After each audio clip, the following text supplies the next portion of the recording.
პრემიერობაში პირველში დავიწყოთ ამ ინფრასტრუქტურული პროექტით 9 კილომეტრიანი გზის რეაბილიტაცია, ასე ვთქვათ, თითქმის დასასრულს. ეს არის ნამდვილად უნიკალური პროექტი. დღეს ვართ ჩვენ ნამდვილად ისტორიული მომენტის მომსწრე.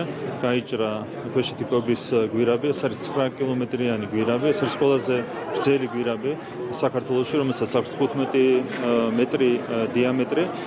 ეს პროექტი არის ბევრი თვალსაზრისით მნიშვნელოვანი, ეს არის ეკონომიკური თვალსაზრისით მნიშვნელოვანი, ხელს შეუწყობს ჩვენი სატრანზიტო ფუნქციის განვითარებას, ასევე ხელს შეუწყობს ამ რეგიონში ტურისტული შესაძლებლობების განვითარებას, როგორც დუშეთის მუნიციპალიტეტისთვის, ასევე ყაზბეგის მუნიციპალიტეტისთვის, სტეფანწმინდისთვის, ასევე აქ არსებული სოფლების მოსახლეობისთვის არის მნიშვნელოვანი ბუნებრივია სოციალური თვალსაზრისით.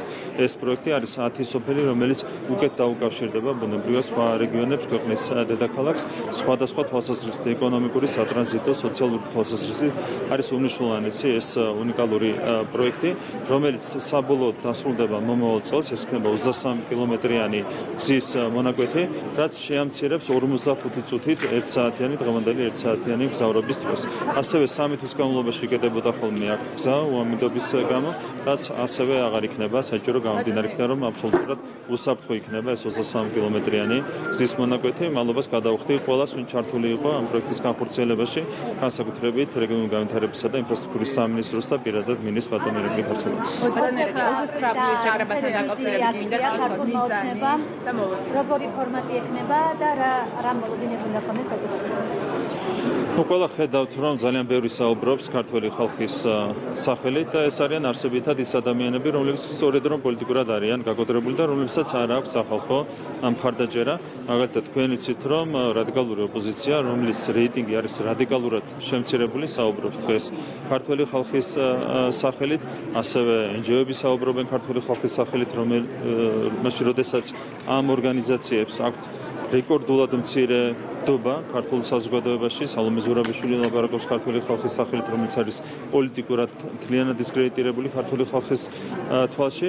ჩვენ გვაქვს ხალხის სახელით საუბრის მანდატი, ეს მანდატი ჩვენ მოგვენიჭა საქართველოს კონსტიტუციის შესაბამისად 2020 წელს, როცა მივიღეთ 48% საპარლამენტო არჩევნებში და უფრო მეტიც მას შემდეგ ჩვენი რეიტინგი არის გაზრდილი და დღეს აჭარბებს 60%-ს. მარტში ქონდა ჩვენ 61%-ზე მეტი რეიტინგი და ამ კანონის ინიციირების შემდეგ ეს რეიტინგი დარწმუნებული ვარ გაიზრდებოდა ახლოს მომავალში გაიზომება ასევე ახალი რეიტინგი.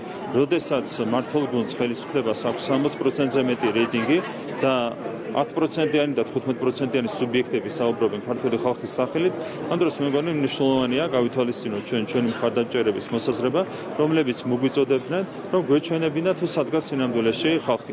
ხალხი დგას, რა თქმა უნდა, ხელისუფლების მხარეს, კიდევ ერთხელ გავიმეორებ, 60%-ზე მეტია ჩვენი რეიტინგი და ქართული საზოგადოება მხარს უჭერს იმ კანონს, რომელიც არის ინიციირებული, ქართული საზოგადოება მხარს უჭერს გამჭრელობას, ანუ ინფორმაციის მიღებას იმასთან დაკავშირებით, თუ რომელი ორგანიზაცია საიდან და რისთვის ფინანსდება. შესაბამისად, რა თქმა უნდა, ძალიან მნიშვნელოვანია 29 რიცხვში გასამართი ღონისძიება და რა თქმა უნდა მოუწოდებთ ყველას, რომ მონაწილეობა მიიღონ ამ შეკრებასთან დაკავშირებით ჩაგეკითხებით, 29 შეკრებასთან დაკავშირებით რადიკალური ოპოზიცია ბულინგის კამპანიას აკითხავდა შეკრებასთან დაკავშირებით. ბულინგი კამპანიას ახორციელებს საზოგადოების იმ ნაწილის მიმართ, რომლებმაც სურვილი გამოთქვეს შეკრებასთან. ნახეთ, დაიწყო როგორც კი დაანონსდა ეს შეკრება, მასშენვე დაიწყო შეურაცხყოფის კამპანია ჩვენი მხარდამჭერების წინააღმდეგ. საუბრობენ იმაზე, რომ 100,000 საჯარო მოხელე უნდა მოვიდეს და ასე შემდეგ. ხო, ჯერ მოხელეების რაოდენობა რამდენია ესეც არიციან. აქ იქნებიან ჩვენი მხარდამჭერები ყველა სფეროდან, აბსოლუტურად ყველა სფეროდან და ყველა დაინახავს თუ რამხელა მხარდაჭერა მართველი გუნდის მიმართ. ჩვენ არც ერთხელ მიუხედავად იმისა, რომ ამ აქციებზე განან ოპოზიციის აქციებზე დგანან კეზერაშვილის და დიმა ჩიქოვანის მიერ 1000 ლარა დაფინანსებული ადამიანები. ასეულობით ასეთი ადამიანია, რომელიც დგას ამ აქციებზე. დაახლოებით 9-ვარზე მეტი ამ აქციების მონაწილეების, რა თქმა უნდა, გულწრფელი ადამიანებიც არიან, მაგრამ 9-ვარზე მეტი არიან დაფინანსებული ადამიანები. NGO-ების თუ კეზერაშვილის თუ ხაზარაძის მიერ დაფინანსებული ადამიანები. ამის მიუხედავად, ამ ახალგაზრდების ნაწილიც არის პირდაპირ დიმა ჩიქოვანის მიერ დაფინანსებული კონკრეტული ორგანიზაცია ორგანიზაციები, იცით თქვენს, რომლებიც ფინანსდება.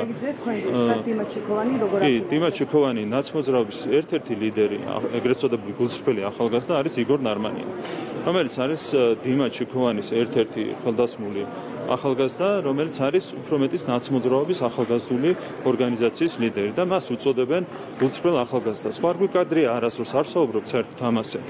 აქვს ადამიანს თავისი არჩევანი, პოლიტიკური არჩევანი, გამოვიდეს, რაც უნდა გააპროტესტოს. ჩვენ არავის შეურაცხყოფას არ ვაყენებთ, მაგრამ კეთილი ინებოს ყველამ და ნურც ჩვენს ხარდამჭერებს მიაყენებენ შეურაცხყოფას. ჩვენ არ გვიკადრია არც ერთხელ ამ ადამიანებისთვის შეურაცხყოფის მიყანება. არც გულწრფელად გამოსული ადამიანებისთვის და არც პარტაქტივისთვის, რომელიც იდგა 9500-დან. იყო 2/3 პარტაქტივი და შეიძლება იყო 1000-1500 კაცი გულწრფელი ადამიანი. არც ერთს ვაყენებთ შეურაცხყოფას, არც მეორეს და ნურც ისინი შეურაცხყოფას თუ მიაყენებენ ჩვენს ხარდამჭერებს. 30 მილიონის გადაცემას რისკს ხედავთ გადამეტყვი. რა შოშია დაპირისპირება. პროექტის განხილვის დროს თქვენ ხედავთ, რომ ყოველდღე ადამიანები იკრიბებიან იმის გასაპროტესტებლად და სავარაუდოდ ასევე მათ გუშინ იყო 350 აი ამ რისკებს არ აქვს. გუშინ იყო 350 ადამიანი შეკრებილი. საიდანაც უდიდესი უმრავლესობა იყო პარტაქტივი, ხო, დიმა ჩიქოვანის და ხაზარაძის და ამ შემდეგ პარტაქტივი მათ მიერ დაფინანსებული ორგანიზაციები. ანუ ამ 350 ადამიანიდან უმეტესობა ეს იყო პარტაქტივი. აქედან გამომდინარე, ნახეთ, ანუ შეკრება უჭირთ ადამიანებს და ასე შემდეგ. ჩვენ ველოდებით, რა თქმა უნდა, რომ მეორე მოსმენის დროს ისინი შეიკრებებიან, მათი უფლება შეიკრიბონ როგორც უნდათ, სადაც უნდათ, მაგრამ ორშაბათს გაიმართება, რა შუაში არის? ორშაბათს გაიმართება შეკრება, სადაც ჩვენ ველოდებით 10000-ობით ჩვენს მხარდამჭერს, სამშაბათს, ოთხშაბათს, ხუთშაბათს რამდენიც უნდათ იმდენი შეიკრიბონ, რა შუაში აქვს? ქართულ 30 მილიონს გადასცემს ფეხბურთელებს, როგორც დღეს გავრცელდა ინფორმაცია, ასევე ყოველ მოგებულ თამაშს და დამატებით თანხაზეა საუბარი და აქვე გავაერთიანოს შეიძლება ამ კითხვაში, რა ახალ შესაძლებლობებს მისცემს, მათ შორის ახალი სტადიონი სპორტულ. ჩვენთვის ძალიან მნიშვნელოვანია სპორტის მხარდაჭერა მთავრობისთვის და რა თქმა უნდა ძალიან დასაფასებელია ფონდი ქართოს მხარდაჭერა ჩვენი ნაკრების მიმართ, ქართული ფეხბურთის მიმართ.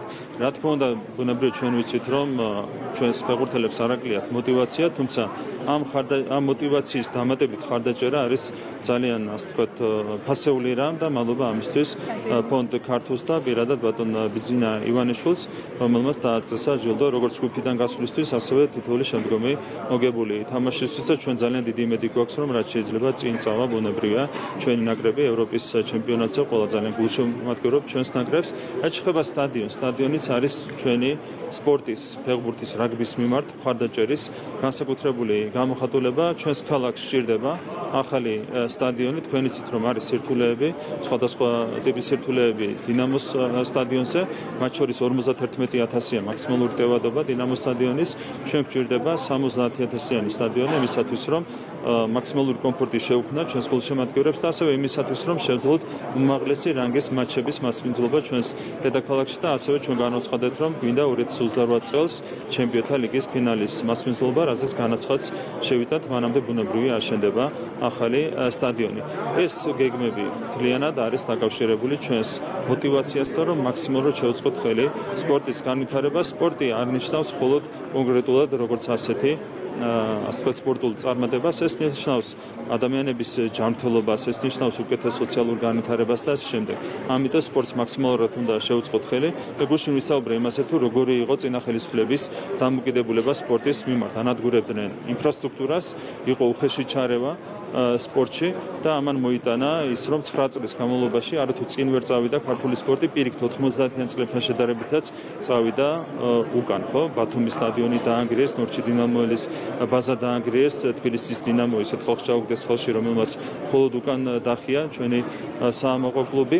ეს იყო წინა ხელისუფლების შედეგები. ჩვენ მაქსიმუმს გავაკეთებთ იმისათვის, რომ ხელი შევუწყოთ სპორტის განვითარებას. კიდევ ერთხელ გამიმერებ, რომ განსაკუთრებული მადლობა ეკუთვნის ფონდ ქართოს პირადად ბატონ ბიძინა ივანიშვილს იმისათვის, რომ ისიც აქტიურად განსაკუთრებული, ასე ვთქვათ, мотиваციით უჭერს ხარს ქართულ სპორტს. თქვენ იცით რომ ქართულს ამას გარდა უამრავი ინვესტიცია აქვს ჩადებული ქართულ სპორტში, მათ შორის ათეულობით მილიონი არის დახარჯული მაგალითად რაგბის ინფრასტრუქტურის განვითარებასა და სხვა მიმართულებით. კიდევ ერთხელ მადლობა ფონდ ქართულს და ბიზნესმენებს. ბატონო ირაკლი, კანონის მიღების შემთხვევაში რა მოლოდინი აქვს ხელისუფლებას? როგორი შეიძლება იყოს ოპოზიციის ქმედებები? ანუ რეალურად ყველა ხედავთ რომ დიდი რესურსი ოპოზიციას არ აქვს. ქართული საზოგადოება მხარს უჭერს NGO-ების გამჭირვალობას. NGO-ების გამჭირვალობა არის მნიშვნელოვანი იმისათვის, რომ საზოგადოება იყოს ინფორმირებული და ინფორმირებული საზოგადოება არის აუცილებელი პირობა იმისათვის, რომ ქვეყნის სუვერენიტეტი იყოს ხარად დაცული. შესაბამისად, ეს ძალიან კარგად აქვს გააზრებული საზოგადოებას. საზოგადოებას უნდა მეტი ინფორმაცია NGO-ების დაფინანსებასთან დაკავშირებით, მათ შორის იმისათვის, რომ მოხდეს ისეთი მოვლენების პრევენცია, რასაც ჰქონდა ადგილი 2020-21-22 წლებში. შესაბამისად, ამ კანონის მიღებას არ აქვს არავითარი ალტერნატივა, მით უმეტეს, რომ მთელი ამ დროის განმავლობაში ვერავითარი არგუმენტი ვერ წარმოგვიდგინა ამ კანონის წინააღმდეგ. ასევე მინდა გითხრათ იგივე კანონზე გეხოცები ჩავეკითხები. ხო, აი ჩავეკითხები გამჭირვალობის კანონთან დაკავშირებით დასავლეთიდან ისევ ისმის კრიტიკა ბატონო ირაკლი, ამჯერად ჯოზეფ ბორელმაც გააკეთა განცხადებები და მოგეხსენებათ რომ მათი კრიტიკა ემსახურება იმას, რომ ისევ ქართულმა ოცნებამ უკან დააბრუნა გამჭირვალობის კანონი. როგორი იქნება თქვენი შეფასება ამ საკითხთან დაკავშირებით? შეიძლება დავამატოთ ამაზე ითქვა ასევე რომ საგარეო საქმეთა მინისტრს მოუწევს დარჩიაშვილს იქ ჩასვლა ან საგარეო საქმეთა მინისტრები თბილისში ჩამოვდნენ რაგანაც რადია ეს ევროკავშირის მხრიდან პირველი ნაწილი დავიწყო. პირველ რიგში როდესაც საუბარია განცხადებებზე, მოგებული ინსტიტუტების განცხადებებზე, გვეკითხებიან ხოლმე რატო ვერ დაარწმუნეთ. მე შეგახსენებთ რომ ვიდრე ვერ დავარწმუნეთ იმაში რომ ეს განცხადებები არ უნდა გაეკეთებინათ, მანამდე ერთი წელი ვერ დავარწმუნეთ იმაში რომ უნდა გაიხედათ ფინანსები გამჭირველი. არ უნდათ დაფინანსების გამჭირვალობა. ეშინიათ დაფინანსების გამჭირვალობის, ეს არის რეალურად თავარი მიზეზი. რატომაც მათ შორის კეთდება ის განცხადებები, რომლებიც სამწუხაროდ კეთდება. ხო არ არსებობს არავითარი არგუმენტი, როგორ შეიძლება რაიმე არგუმენტი ქონდეს იმასთან დაკავშირებით, რომ NGO-მ წელიწადში ერთხელ უნდა წარადგინოს ცილიური დეკლარაცია. ეს ხო მხოლოდ და მხოლოდ პოზიტიური მოვლენაა, ხო? უბრალოდ წელიწადში ერთხელ NGO წარადგენს დეკლარაციას იმისათვის, რომ ქართული საზოგადოება იყოს ინფორმირებული დაფინანსების წყაროს და მიზნების შესახებ და ხარჯის თაობაზე. აქ უბრალოდ არ შეიძლება არსებობდეს არგუმენტი. როდესაც ასეთ პირობებში მაინც კეთდება განცხადებები, ეს ნიშნავს იმას, რომ ვიღაცას ძალიან არ უნდა გამჭირვალობა. ჩვენ უბრალოდ არ გვინდა განვითარდეს კიდევ ერთხელ გაიმეორებ ქვეყანაში ის პროცესები, რომლებიც ვითარდებოდა 2020-21-22 წლებში. მაშინ გახსოვთ, ორი ელჩი ყოფილი ელჩი ძალიან მძიმე პროცესებს ჩაუდგა სათავეში, ორჯერ დააყენეს რევოლუციური პროცესების ეპიცენტრში, NGO-ები, იყო სხვა პროცესები, არის ათასგვარი მანკიერი პროპაგანდა, რომელშიც არიან ჩართული NGO-ები, მათ შორის ნარკოტიკების პროპაგანდის ჩათვლით პირდაპირ იყვნენ კონკრეტული ორგანიზაციები ამაში ჩართული. ამაზე ინფორმაცია უნდა გქონდეს საზოგადოებას, ვინ აფინანსებს ასეთ არასწორ ქმედებას. კიდევ ერთხელ გავიმეორებთ, რომ რა თქმა უნდა, როცა ხორციელდება დაფინანსება, დაფინანსების დიდი ნაწილი მიმართულია რა თქმა უნდა პოზიტიურ აქტივობებზე, მაგრამ ჩვენ ვხედავთ, გვაქვს კონკრეტული მაგალითები, რომ დაფინანსების დიდი ნაწილი არის მიმართული არასწორი მიზნებისკენ. მთავარია საზოგადოება მიიღოს ინფორმაცია, სად არის სწორი გავლენა, სად არის არასწორი გავლენა და ამის საფუძველზე უნდა ჩამოიყალიბოს საკუთარი აზრი დონორების და მათ მიერ დაფინანსებული ორგანიზაციების შესახებ.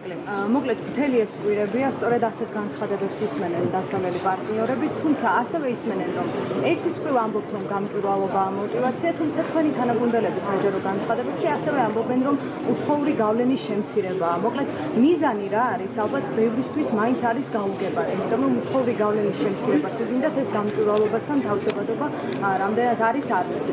ჯოზეფ ბორელი ამბობს, რომ ილია დარჩიაშვილი ან ჩამოვა ბრიუსელში, ან საგარეო საქმეთა მინისტრები ჩავლენ თბილისში და თქვენ მოგიწევთ მათთვისაც ახსნათ. ის ისევ იმეორებს და თავის განცხადებაში დღეს კიდევ რამდენჯერმე გაიმეორა, რომ ეს შეუთავსებელია და როცა გადაწყვეტილების მიმღები პირები ამბობენ, რომ ეს შეუთავსებელია, თქვენ აპირებთ თუ არა, რომ მაინც ბოლომდე მიიტანოთ ეს კანონი? ჩვენ მხოლოდ გაგვიხარდება თუ იქნება რაც შეიძლება მეტი კომუნიკაცია და უფრო მეტიც ძალაში რჩება ჩვენი შეთავაზება პარტნიორების მიმართ, რომ ქართული საზოგადოების თვალწინ დავსხდეთ და ვიმსჯელოთ ამ კანონის ავგარგენებასთან დაკავშირებით. თუ დაგვისაბუთებენ გამოწვევა პოლიტიკურ პროცესში ეს რა მიდგომა? ნახეთ, როდესაც ჯოზეფ ბორელი მათ შორის არ მარტო დიპლომატი, ნებისმიერი ევროპელი პოლიტიკოსი, როდესაც აკეთებს განცხადებას კანონთან დაკავშირებით, რომელსაც იღებს პარლამენტი, ის ერთვება ავტომატურად პოლიტიკურ დებატებში. ანუ დღეს ჯოზეფ ბორელი არის ჩართული იმ პოლიტიკურ დებატებში, რომელიც ქვეყნის შიგნით უნდა წარმოებდეს, ხო? ანუ არის კანონი განსახილველი და დემოკრატიული პროცესი რას თვალისწინებს. კანონს ემშელობენ პოლიტიკური პარტიები პარლამენტში და არა ვიღაც გარედან, ხო? მათ შორის თუნდაც პარტნიორი და მეგობარი.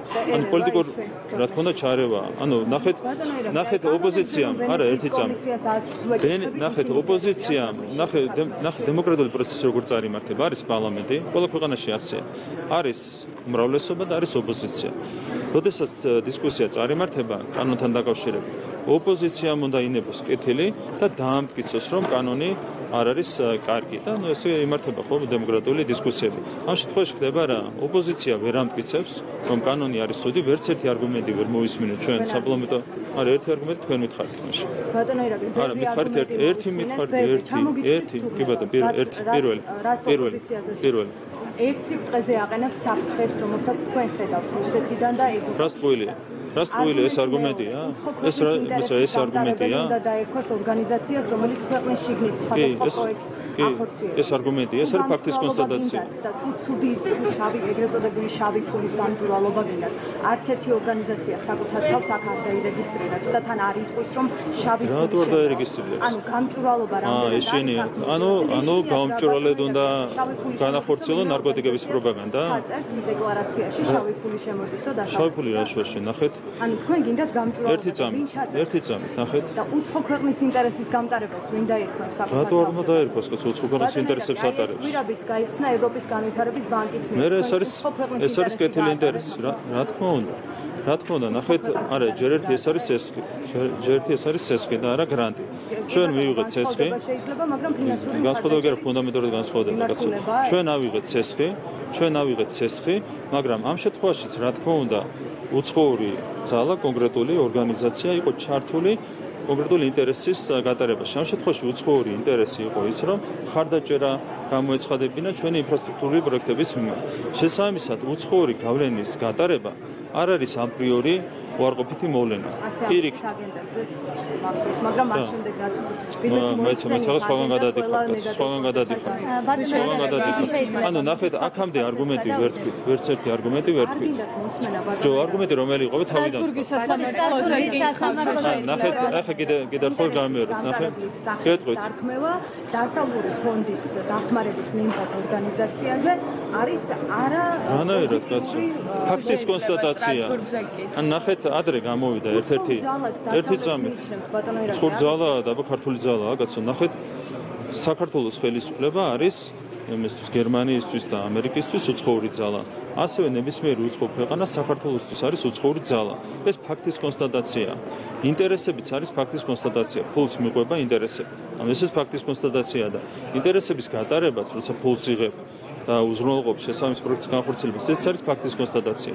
ანუ აქ ბრენდირებასაც კი არ აქვს ადგილი. შესაბამისად, აქ საერთოდ არგუმენტი არ არსებობს. უცხოური ძალის ინტერესების გამტარებელი ორგანიზაცია არის უბრალოდ ფაქტის კონსტატაცია. ეს არ არის არც ბრენდერი. ეს არ არის ბრენდერება. ანუ აქ არ ყოფილა არგუმენტი. შემდეგი. ანუ ეს არ ყოფილა არგუმენტი, ხო? შემდეგი რა არის? დეპარტამენტის ანგარიში ერთი სკოლის არგუმენტი. დასავლეთში არ დარჩენილა ორგანიზაცია თუ მაღალჩინოსანი. ეს არ არის არგუმენტი. ვინც ამბობს, რომ ეს საფრთხე შეუქმნის. ეს არგუმენტი არ არის. არ არის, მაშინ თქვენ ერთი არგუმენტი მითხარით, რატომ არ შეუქმნის ეს პროცესი, ეს კანონი საფრთხეს ქვეყნის ეროვნულ. გეტყვით, არათუ საფრთხეს არ შეუქმნის, პირიქით ამ კანონის მიღება არის აუცილებელი პირობა იმისათვის, რომ ჩვენ წინ წავიწიოთ ევროინტეგრაციის გზაზე. რატომ? ამბობს, რომ ვერ წახვალთ. კაცო. ბევრ ამის ამბობდნენ, კაცო, იმასაც ამბობდნენ, რომ სააკაშვილს თუ არ გავათავისუფლებდით, ვერ მივიღებდით ვერაფერს ევროკავშირისგან, მაგრამ არ კი, მასე იყო 27 ელჩის 27 ელჩის დემარში იყო. წითელი ხაზიაო ესე თქვეს. 27 ელჩი მივიდა იუსტიციის მინისტრთან და უთხრა, რომ სააკაშვილს თუ არ გავათავისუფლებდით, უნდა დაგვევიწყებინა ყველაფერი ევროკავშირთან დაკავშირებით. არა, გათავისუფლებაზე იყო საუბარი. იმიტომ რომ ყავდით სააკაშვილს, ეს იყო მესიჯი, ტყუილი, ხო? და ამიტომ უნდა გაგვეთა აქაც ხდება იგივე ტყუილი რომ ვითომ ეს კანონი არ ვარგა ეს ერთი და მეორე არ უნდა მივიღოთ ეს კანონი მაშინ არ გავათავისუფლეთ სააკაშვილი და გავხდით კანდიდატი ქვეყანა. ეხლაც მივიღებთ ამ კანონს და წავიწყებთ წინ ევროკავშირის მიმართულებით გაიხსნება მოლაპარაკებები.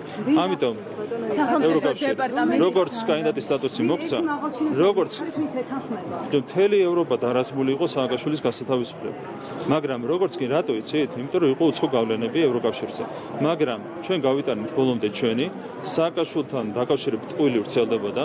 სააკაშვილი არ კვდებოდა, სააკაშვილი სიმულირებდა და შესაბამისად, რასაც გვეუბნებოდნენ ევროპელი პოლიტიკოსები და დიპლომატები, ეს აღმოჩნდა ტყუილი, არ გავათავისუფლეთ სააკაშვილი და მივიღეთ კანდიდატის სტატუსი.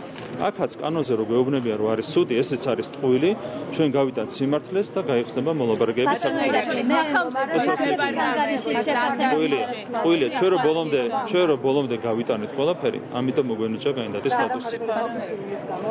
ქართული ხალხის არა, აშუაშია თქვენ თქვით ხელისუფლებამ აშუაშია 85% ემხრობა მაგრამ რატო არ იღებს სხვა სომხეთი რატო არ იღებს ევროკავშირის კანდიდატის სტატუსს იმიტომ რომ ხელისუფლებას აქვს სხვა პოზიცია ხო ამიტომ ხელისუფლება არის თავარი მედიიგაბარამი არის პოლიტიკური პარტიიდან მოხსენიებული მაშინ როდესაც სტრასბურგის სასამართლომ სამართლებრივი გადაცდომები ვერიპოვა და ასეთი დასკვნადა და მათ შორის არასამთავრობო ორგანიზაციების შეფასებებს ეყრდნობა ეს დასკვნა საფრთხების პოლიტიკურ შეფასებად ახლა მოხსენიება ანუ აქაც ნახე და ზუსტად იგივეს გაგრძელება სახთების ანგარიში წერია ტყუილი მასთან დაკავშირებით რომ თითქოს გვარამია იყო პოლიტპატიმარი მაშინ როდესაც ამის საპირისპირო უკვე სამართლებრივად დაამტკიცა სტრასბურგის სასამართლო რომელსაც დაადასტურა რომ ქართული სასამართლოების მიერ ასე ვთქვათ წარმოდგენილი განაჩენი იყო აბსოლუტურად სამართლიანი ხო აქაც იგივეა აქ NGO დააფინანსა სახთებმა, მე ამ NGO-მ გაუგზავნა იქით ტყუილი,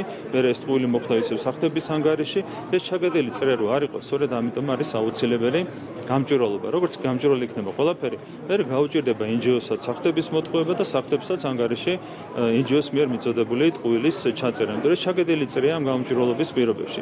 გამჭვირვალობა გჭირდება მათ შორის იმისათვის, რომ ასეთი ტყუილები აღარ მოხდეს სახთების ანგარიშებში. რეზოლუციას დაამტკიცებენ ასევე განმავლობაში ჩვენ არაერთი ბულინგის შემთხვევა ვნახეთ მათ შორის ჩვენს გადამრაბ ჯგუფს გირჩმეტ თავისუფლების ოფისში მიაღწიეს შეურაცხყოფა ჟურნალისტი როდეს სამართლხვინა და ამაზე რომან გოცილძემ თქვა რომ ჩვენი არხი არის კანალიზაცია ზოგადად რომ შეაფასოთ მედიის მიმართ ბულინგი და უშუალოდ ჩვენს კი თქვენ გახსოვთ დღევანდელი რადიკალური ოპოზიციის დამოკიდებულება მედიისადმი რა გააკეთეს ჯერ რუსთავიორთან მიმართებით როცა კანონიერ ფლობას წაართვეს ეს ტელევიზია მანამდე საზღვაოში შევიდნენ საზოგადოებრივ მაუწყებელში და მიისაკუთრეს ანუ ნაცმოძრაობა მიისაკუთრა საზოგადოებრივ მაუწყებელიც და ბოლოს კულმინაცია იყო იბერიასთან შემდეგ ამას აღარ მოყვები კულმინაცია იყო იმედში პირდაპირ სპეცრასმით შეჭრა იმედის დარბევა და იმედის მოროდიურულად მისაკუთრება მისი კანონიერი ფლობელებისგან ეს ხო მათი დამოუკიდებელი მედიის მიმართ და ეს დამოუკიდებლება გრძელდება ეს ხო შემთხვევით არ ხდება ეს არის ზოგადად რადიკალური ოპოზიციის დამოუკიდებლება მედიის მიმართ, მედიის თავისუფლების მიმართ სამწუხაროა რომ ეს დამოკიდებულება აისახა რიგითი ნაციონალების ქმედებებზეც შეკრებების დროს. ეგრეთ წოდებული გულსრფელი ახალგაზრდების ქმედებებზეც აისახა სამწუხაროდ შეკრებების დროს, როდესაც ეს ეგრეთ წოდებული გულსრფელი ახალგაზრდები და სინამდვილეში დიმაჩი ქოვანის მიერ 1000 ლარად დაფინანსებული კონკრეტული ახალგაზრდები თავს ესხმოდნენ იმეს და სხვა ტელევიზიებს. ბატონო პრემია გვარამია იმყოფება სტრასბურგში ის შეხვედრებს მართავს ევროპარლამენტარებთან და ხოს დახმარებაც რომ ქვეყანაში მოვიდეს დებიტიზაცია. თქვენი პასუხი რა იქნება მის ამ მიმართულებით დაკავშირებით? ეს არის აბსოლუტურად სამარცხვინო განცხადება, ეს პირდაპირ შეიძლება ითქვას. ამ კუთხითაც არის გამჭვირვალობა საჭირო. რაც უფრო მეტი გამჭვირვალობა იქნება, მით უფრო ნაკლებად მოვისმენ ჩვენ ასეთ სამარცხვინო განცხადებებს ევროპელი პოლიტიკოსების მხრიდან. დღეს ევროპელი პოლიტიკოსები, ასეთი ოდიოზური პოლიტიკოსები არიან გათავხედებული სწორედ იმის გამო, რომ არის რაღაცა ჩაგედილი წრე, სიცრუის ჩაგედილი წრე. ეს სიცრუის ჩაგედილი წრე უნდა გაირღვეს და მათ შორის ამას ემსახურება ის გამჭვირვალობის კანონი, რომელიც აუცილებლად იქნება მიღებული საიმის მიერ. ხალხთან დაკავშირებით ხოთ გიგი უბულავას კონტექსტში მან ხარო ხალხს ჩამოიყვანენ გოდრებით, ასევე შეურაცხყოფა მიაყენა პედაგოგებს სიდისწოდ მიატოვებენ საკუთარ მოსწავლეებს და ისეთ ჩამონები. თქვენი შეფასება უგულავას ამ განცხადებაზე? ნუ ეს არ არის მარტო უგულავას განცხადება, ეს არის ზოგადად ამ რადიკალების კოლექტიური ნაცმოძრაობის დამოკიდებულება ადამიანების მიმართ. ასე ხედავდნენ ისინი ადამიანებს თავის როცა იყვნენ ხელისუფლებაში, დღესაც ასეთია მათი დამოკიდებულება ადამიანების მიმართ. მათთვის ადამიანი არაფერს ნიშნავს, მათთვის საზოგადოება არაფერს ნიშნავს. ნუ ეს არის ძალიან სამწუხარო მოვლენა, თუმცა ნუ მიჩეული ვართ, ბუნებრივია მათგან ამ ყველაფერს. პარლამენტის თავმჯდომარესთან დაკავშირებით ერთ-ერთ მედიაში გავრცელდა ინფორმაცია, შემდეგ თქვეს, რომ ეს იყო სიცრუე, თუმცა მთელი წლის განმავლობაში კეთდებოდა პოლიტიკური შეფასებები ოპონენტების მხრიდან ეს პროცესი როგორ გესახება? ნუ რეალურად ამ სიცრუეს ვართ მიჩეული, ძალიან კარგია, რომ პარლამენტის თავმჯდომარე არასდროს არ ტოვებს ხოლმე რეაგირების გარეშე ასეთ ტყუილებს და ამ შემთხვევაში კარგია, რომ ეს მაინც გაბედა ამ კონკრეტულმა მედია საშუალებამ და აღიარა ეს ტყუილი, რომელიც გაავრცელა, თუმცა ეს არის ძალიან იშვიათი მოვლენა.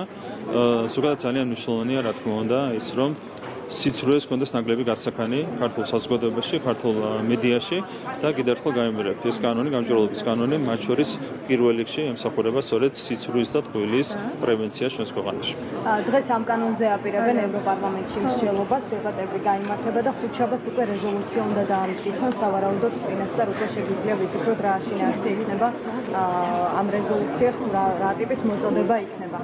რეზოლუციებზე ევროპარლამენტიდან თქვენ ხშირად საუბრობდით, მე მაინტერესებს დღეს უკვე წინასწარ შეგიძლიათ მას ფარატინა ფუძელი უწოდოთ. მე შემიძლია ერთი რამ გითხრათ, რომ ევროპარლამენტის რეზოლუციებმა წინა წლების განმავლობაში საერთოდ დაკარგა ფასი ქართული საზოგადოებისთვის. თქვენ გახსოვთ სამი რეზოლუცია, სადაც ისინი აცხადებდნენ კეზერაშვილს მაგალითად საწყალ დევნილად, სადაც აცხადებდნენ სააკაშვილს და გვარამიას პოლიტპატიმრებიდან, სადაც ითხოვდნენ ბიზნეევნიშვილის დასჯას. ასეთ პირობებში, რა თქმა უნდა, საზოგადოების თვალში არავითარი ფასი აღარ აქვს ევროპარლამენტის რეზოლუციებს, სამწუხაროდ სიცრუე ფართოდ არის გამჟდარი ოდიოზური ევროპარლამენტარებში, რომლებიც საბოლოო ჯამში ახერხებენ საკუთარი რეზოლუციების გატანას. ეს არის უკიდურესად არაევროპული მოვლენა და მე ძალიან დიდი იმედი მაქვს, რომ ახლო მომავალში ევროპა მოახერხებს და დაძლევს ასეთ ტიპის პრობლემებს, რომლებიც დღეს სამწუხაროდ სახეცია. თქვენთვის ვის აქვს ფასი, ვისი ყავს აქვს ფასი? ჩემთვის აქვს სიმართლეს ფასი, ჩემთვის აქვს ფასი სიმართლეს, ფაქტებს და არგუმენტებს. როდესაც ხედავთ სიცრუეს, მნიშვნელობა არ აქვს ეს იქნება ქართველი თუ უცხოელი, სიცრუე არის სიცრუე. ანუ შესაბამისად ერთ-ერთი რაც აქვს ჩვენთვის ფასი, ეს არის სიმართლე, ეს არის ფაქტები, ეს არის არგუმენტები. როდესაც კეზერაშვილს საწყალდევნილად გიცხადებენ, რა თქმა უნდა, ევროპარლამენტარის განცხადებას ასეთ პირობებში ფასი ვერ იქნება. როცა საუბრობენ დებიძინიზაციაზე, რა თქმა უნდა, ამასაც ვერავითარი ფასი ვერ ექნება. ხო, ეს უბრალოდ სამარცხვინოა და ხარ შეიძლება რასა იყოს ევროპის სახე, ხო? რასა, რომელიც არის, არ ვიცი, ვარშავის პაქტიდან გადმოვარდნილი ტიპაში, ხო? არ შეიძლება ასეთი ადამიანები დღეს წარმოადგენდნენ ევროპაში. ბოლო კითხვა მაქვს ქართულ ოცნებაზე, შემოწირულობებზე, იან რიდსთან მოყოლებული ბატონო ირაკლი, შემოწირულობებით გაქვთ აღებული 700,000 ლარი და შემომწირულებს შორის არიან იმ კომპანიების მეწილეები, რომლებიც სახელმწიფო ტენდერებში უკონკურენტოდ იმარჯვებენ. მაგალითად, ეს არის შიფს ცეკური, ბონდი 2009 მეწილეები და ან ის ღვინის კომპანიები, ვინც სუბსიდირებას იღებს თველის დროს. მე მაინტერესებს ასე აპირებს თუ არა საარჩევნო წელს ფულის მობილიზებას ბიზნესის დახმარებით, ან რა სქემასთან გვაქვს საქმე, როცა რა თქმა უნდა, ბიზნესი მხარს უჭერს ქართულ ოცნებას, ხელისუფლებას, გამომდინარე იქიდან, რომ ჩვენ ერთ-ერთი უმთავრესი მიღწევა არის ამ ქვეყანაში ბიზნესის რეკეტის ერთხელ და სამუდამო დასრულება. 2012 წლები თუ კი რამით იყო გამორჩეული, გარდა ბევრი სხვა უმძიმესი მანკიერებისა, იყო სწორედ ბიზნესის რეკეტი. ბიზნესი დღეს არის თავისუფალი და რა თქმა უნდა, ამას აფასებენ ბიზნესმენები, აფასებენ მეწარმეები, მადლობა თითოეულ იმ კომპანიას, რომელმაც და მეწარმეს, რომელმაც შესწირა თანხები ქართულ ოცნებას, რა თქმა უნდა, წელს კიდევ უფრო აქტიურად ვიმუშავებთ იმისათვის, რომ მეტი შემოწირულობა მოვიზიდოთ, იმიტომ რომ არის არჩევნები და არჩევნებს შეიძლება, რა თქმა უნდა, დაფინანსება. და შემთხვევაშია, რომ ტენდერებს უკონკურენტოდ იგებენ და შემდგომში ყველაფერი არის გამჭვირვალე, აბსოლუტურად განსხვავებით NGO-ებისგან, ყველაფერი არის გამჭვირვალე და ყველა შეუძლია ჩაიხედოს ამ კომპანიას კომპანიების საქმიანობა როგორ წარიმართება, საიდან აქვს შემოსავლები და როგორ იგებენ ისინი ტენდერებს, როგორ ახერხებენ ისინი ტენდერების მოგებას. ყველაფერი არის გამჭვირვალე, შესაბამისად ყველა შეუძლია ყველაფრის გადამოწმება, მაგრამ თავისთავად ის რომ ამ კომპანიებს შორის არიან როგორც ტენდერში მონაწილე, ისე არ მონაწილე კომპანიები, ამაში გასაკვირებუნებრივი არაფერია. ნაირა გელაშვილზე შეგიძლიათ გითხრათ, თქვენ გვახსოვს რომ თქვენი პარტიის პირველი ყრილობა სწორედ მან გახსნა და დღეს ის ამბობს რომ ყველა ვინც ასეთად ამ კანონით მოქალაქეთა უზარმაზარი მასა გამოცხადებულია სამშობლოს მოღალატედ. ბატონო ირაკლი, როგორ მოხერხდა და თქვენ ნაცებად მოიხსენიებთ თუ იმაჩიქოვანი სპარტაქტივად ადამიანებს, მაგრამ როგორ მოხერხდა რომ თქვენი ერთ დროს მხარდამჭერებიც ახლა ასე კრიტიკულად არიან განწყობილი კანონის? აქაც ნახეთ თავი სიმართლეა. რას თქვა ქალბატონმა ნაირამ არის ტყუილი, ხო? ეს არის თავარი. დანარჩენი ხო არაფერი არ არის თავარი. ქალბატონმა ნაირამ რას თქვა? არა, სიმართლეა რას თქვა კაცო, ვინც ხდება ჯაშუშად. ეს სიმართლე რანაირად არის? ინტერესების გამტარებელი თქვენ გონიათ რომ კარგი ტერმინია ბატონო ირაკლი. იგივე აგენტია რანაირად არის? რანაირად არის აგენტი კაცო? ეს ხო უმარტივესი ტყუილია. ამიტომ თავარია სიმართლე. მადლობა. მადლობა.